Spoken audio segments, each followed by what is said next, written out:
The market just dropped, and your portfolio is bleeding red. One screen shows your money down 20%. A loud little monster screams one word, sell. Your thumb hovers over the sell button, heart racing. Stop. Take a breath. This is exactly the wrong moment to panic. A crash feels like an emergency, but it isn't one. It's a normal, recurring part of investing. Today I'll give you a calm plan for when markets crash. A simple playbook you can follow when everyone else panics. Let's meet two investors so this stays concrete. Arav and Ria started exactly the same. Same 2000 rupees invested every month. Same 1 lakh already sitting in the market. Then the same crash hits both of them at once.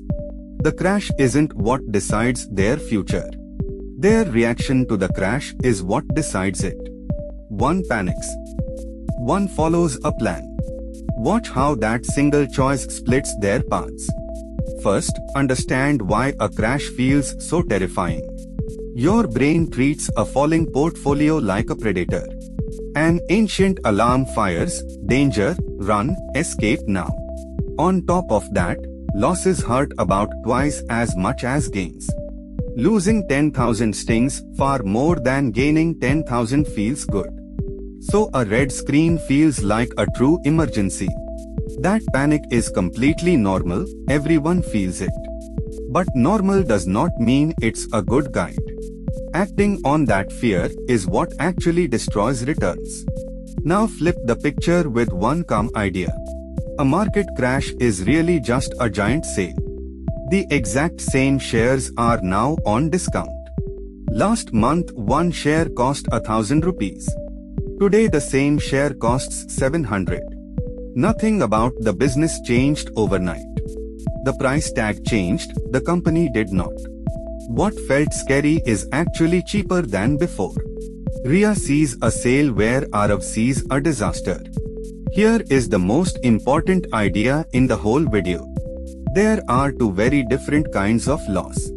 A paper loss is just a number on a screen. Your shares dropped, but you still own every one. On paper you are down, but nothing is final yet. A locked loss is what happens when you sell.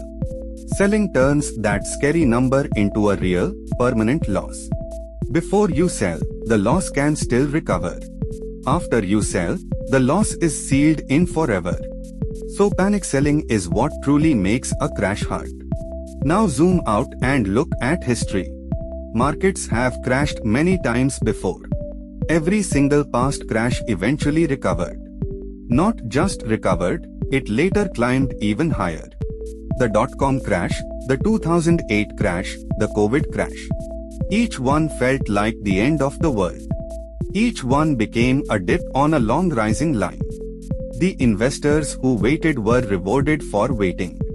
The dip was a bridge to a higher level, not a cliff. Time has always been the patient investor's friend. Let's watch Arav react to the crash. The red screen and the screaming monster get to him. At the very bottom, in pure fear, he sells everything. His paper loss instantly becomes a locked, real loss. He turns a temporary dip into permanent damage. Then he sits on the sidelines in cash, feeling safe. But weeks later, the market quietly starts to recover. It climbs back up, without him on board. He sold low and now must buy back higher. Panic cost him far more than the crash ever did. Now watch Ria in the very same crash. She does almost nothing, and that's the point. Her automatic 2000 still goes in this month. But now each rupee buys more shares, because they're cheap. The same 2000 that bought 10 shares now buys 14. She's quietly stocking up while everyone else flees. She doesn't need courage or genius to do this. She just doesn't switch off her steady plan. The crash becomes her best buying opportunity in years. Discipline turned her fear into extra shares. Notice Ria didn't try to be a genius. She didn't predict the crash or the bottom. She just let her automatic plan keep running. An auto-invest does the brave thing for you. It buys steadily, in the storm, without your nerves. When prices are low, the same amount buys more. When prices are high, it simply buys a little less. No timing, no drama, no daily decisions. The steady machine quietly carries you through the storm. That is how ordinary people win in a crash. Many people say they'll just wait for the bottom. They want to buy at the exact lowest point. But nobody rings a bell when the bottom arrives. You only ever know the bottom long after it's gone. People waiting for perfect cheapness usually freeze in fear. And the strongest rebound days often come right after the worst ones. Miss just a handful of those days and your returns collapse. Sitting out to be perfect is its own expensive mistake. Steady beats perfect every single time. Don't try to time it, just keep showing up. During a crash, the noise gets unbearable. Every headline screams blood, panic, and collapse. Your feed fills with doom and scary predictions. Fear sells clicks, so the loudest voices win. All that noise is engineered to make you act. Arav refreshes the news every 5 minutes and panics more. Ria does the opposite, she mutes the noise. She checks her portfolio once, calmly, then closes it. Less staring at the screen means fewer panic decisions. Protecting your attention protects your money. Here's why some people are forced to sell low. They had no cash set aside for emergencies. A crash often comes with job worries and bills. If your only money is invested, you must sell to live. And you end up selling at the worst possible time. An emergency fund is your crash seatbelt. A few months of expenses sitting safe in cash. When life shocks you, you spend the cushion, not your shares. Your investments are left alone to recover in peace. Build the cushion before the storm, not during it. This doesn't mean never sell. That's too simple. There is one good reason to sell in a crash. Sell if the reason you invested actually changed.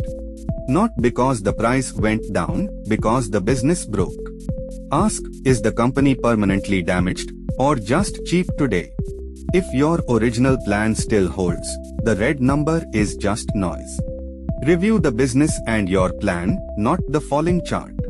A lower price alone is never a reason to sell. A broken thesis is, a scary screen is not.